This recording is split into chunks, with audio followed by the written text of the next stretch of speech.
situation dans l'Afrique de l'Ouest, parce que je suis la coordinatrice d'un programme qui travaille sur la diaspora sénégalaise en Italie et sur les Niger et les Burkina aussi dans la région.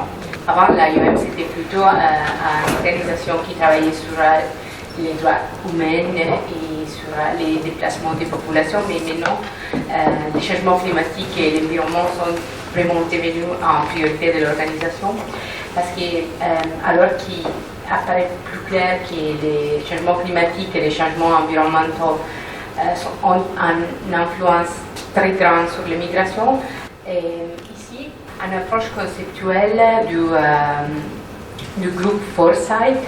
C'est un groupe de travail du gouvernement britannique qui a commencé à travailler sur la migration environnementale en 2011.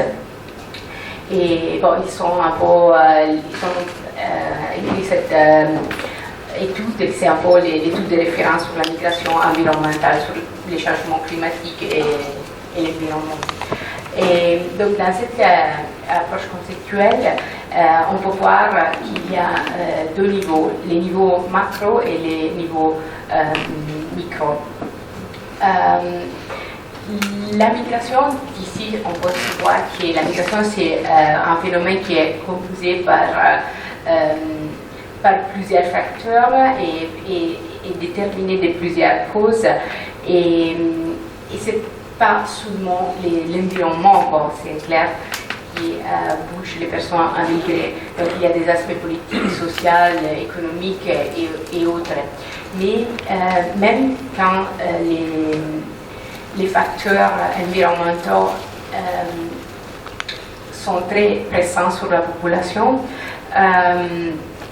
il y a aussi un niveau micro et qui parfois empêche de partir parce que il n'y a pas, parce que la migration c'est un phénomène qui coûte. Donc les migrants environnementaux normalement ce sont les migrants qui n'ont pas les moyens parce qu'ils ont perdu tout. Ils ont perdu leur utile et alors ce ne sont pas les migrants qui viennent en Europe.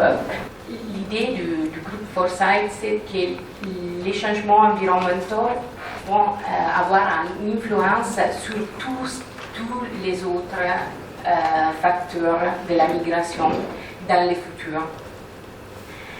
Et aussi qu'il y a aussi des parties micro qui déterminent le choix de partir ou pas. Les groupes les plus pauvres et les plus touchés ne sont pas capables de faire face au danger. Et on parle des secteurs marginalisés de la société du groupe qui dépendent de l'agriculture et les populations des îles basses et des zones côtières. Pour la manque de ressources suffisantes, les personnes migrantes normalement à l'intérieur de leur pays ou dans les pays voisins. Donc on parle des déplacements des personnes normalement. Normalement, quand on migre dans les villes ou dans des autres zones vulnérables, la vulnérabilité est plus grande. Bon, l'AIOM a estimé que d'ici à 2050, il y aura entre 200 millions et 1 milliard d'individus qui auront quitté leur foyer pour des conditions climatiques ou environnementales. En 2013, une étude du Conseil norvégien du réfugié a estimé qu'en 2013, il y avait 22 millions de personnes qui ont été déplacées pour des changements environnementaux. En fait, 33 pays de 36 pays qui ont des conflits dans 2013 ont aussi eu des migrations environnementales.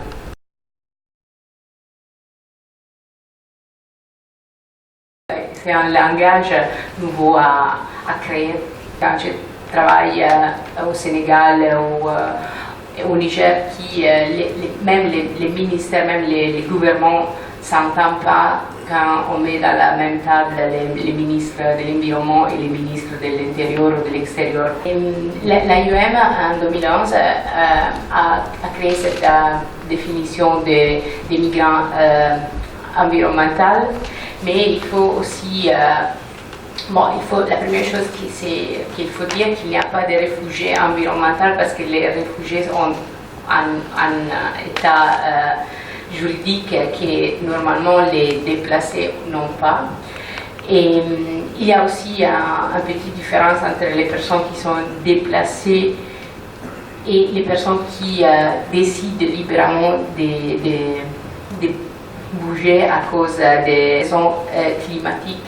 Donc l'AIEM supporte normalement la migration, normalement c'est un de notre objectif, comme vous l'avez vu, de voir les mouvements des populations comme des stratégies d'adaptation et de réduire les migrations forcées. Comme j'ai travaillé pour la Convention des Nations Unies pour la lutte à la désertification, je me suis apostée sur les questions de la dégradation des terres qui sont dans les médias moins spectaculaires des catastrophes soudaines, mais en fait sont la cause de beaucoup plus des mouvements de population que les catastrophes comme l'élèvement du niveau de la mer dans les petites îles du Pacifique.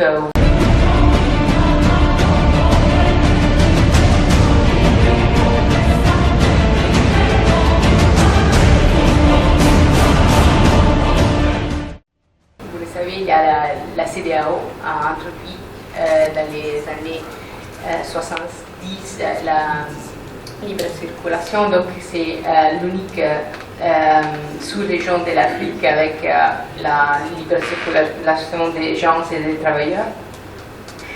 Et dans cette région, pour 11 des pays de la région sur 15, 50% des émigrés sont dans la région ou dans le continent africain. En plus, dans cette région, historiquement, les États coloniaux ont orienté la migration vers des zones de culture de l'arachide, de la Sénégambie et vers l'actuel Ghana, c'était le Gold Coast britannique.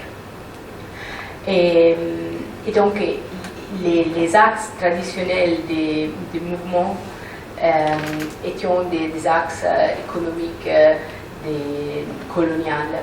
Et parallèlement, les migrations intercontinentales étaient axées vers les régions industrielles de l'Union européenne, mais après Schengen, donc moitié des années 90, et Schengen a introduit les visas pour venir à travailler dans l'Union européenne.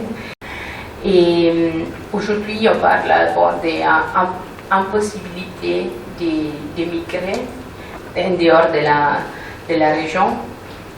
Et il y a de plus en plus des migrants environnementaux qui bougent pour la manque de ressources dans les milieux agricoles. Et on a commencé à parler de la frontière côtière pour les pirogues. Ici, il y a un autre mouvement, c'est la transhumance transfrontalière, qui c'est aussi typique de la région. Comme on a dit, il y a des éleveurs de bétail qui pratiquent les itinéraires nomades saisonniers. Se déplaçant normalement des zones pastorales du nord vers celles du sud, et avant de revenir, pendant les saisons sèches, pendant de revenir dans leur région dans les périodes humides.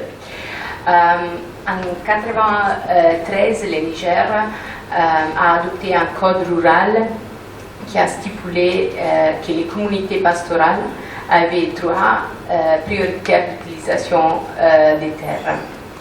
Et des autres législations pastorales ont été en vigueur en Guinée, en Mauritanie, au Mali et au Burkina Faso. Mais même si cette législation pastorale a amélioré la situation des pastoralistes, ils n'ont pas considéré les changements climatiques et le fait que la nécessité de s'adapter à ces changements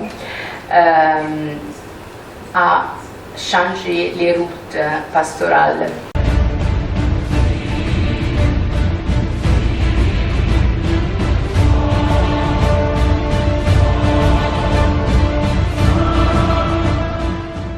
Maintenant, je viens à parler un peu des conflits dans la région avec deux petits exemples qui sont les Niger et les lacs Tchad. Bon, les lacs Tchad est un exemple de réduction des ressources naturelles spectaculaires parce que du 63 aujourd'hui, les lacs a perdu 90% de son bassin.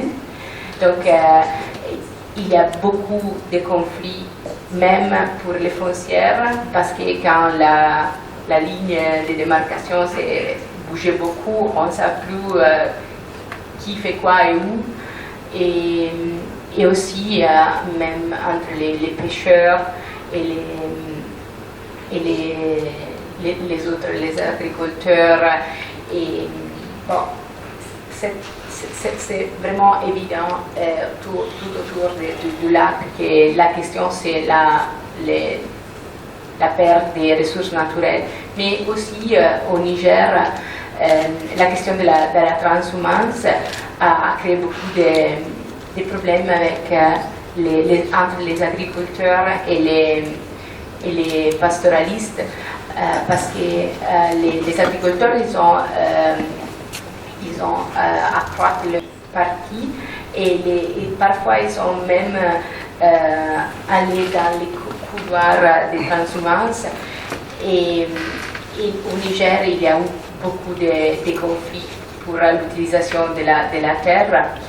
Et en plus, maintenant, le Niger est dans une phase très dangereuse parce que le Niger, c'est le pays avec les plus grands tas de désertification dans le monde.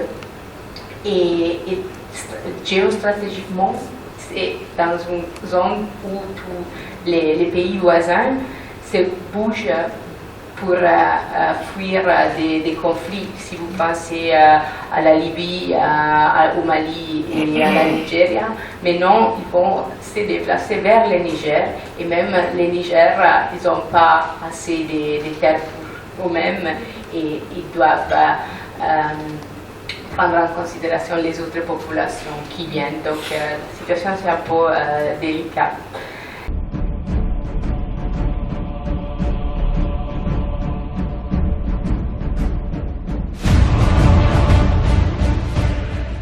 Bon, ici, j'ai fait des petites recommandations que je pense qui sont très importantes à prendre en considération pour les gouvernements qui travaillent sur les secteurs qui sont de faire les politiques, prioriser les investissements sur la base du risque du conflit et de la migration. Adopter dans les politiques d'adaptation, parce que maintenant tous les pays ont des politiques d'adaptation, des actions qui prennent en considération la migration et les conflits. Appuyer aussi la création d'emplois verts, et ça c'est pas pour ne pas donner la possibilité de bouger, de migrer, mais de pouvoir donner une alternative de rester dans l'endroit d'origine. Et oui, aussi je dis les actions préventives, les droits d'accès et l'utilisation des ressources. Et aussi, ça c'est un grand problème, surtout en Afrique de l'Ouest, le problème de recueillir des données, parce que maintenant on n'a pas vraiment des données sur les mouvements des populations, et donc ça c'est difficile à gérer sans les données.